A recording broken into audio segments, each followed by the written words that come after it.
Gabi na. Kailangan na namin umuwi, Sam-Sam. Hindi ako. Nay, hindi po ako. Hindi ako. Hindi ako ang gumawa niyan. Magtigil ka nga dong. Kaya yung anak mo ayaw magtanda dahil palagi mong binibaby.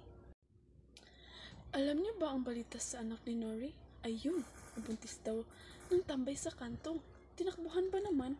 Kaya napaplanong ipalaglag.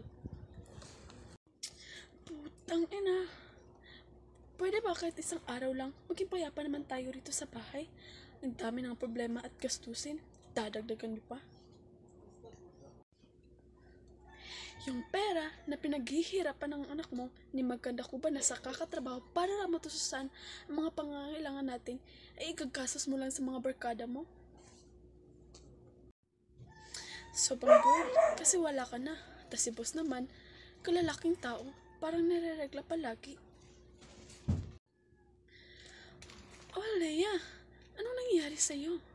Bakit sobrang pawis na pawis ka? Leia, sabihin mo totoo. May problema ka ba? Hindi ka naman basta-basta aalis sa trabaho kung wala, diba?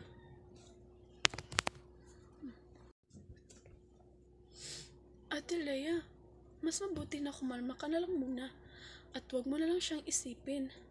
Bangungot lang yun, ate. Hindi yun totoo, okay? Ate Leia, ayos ka lang ba?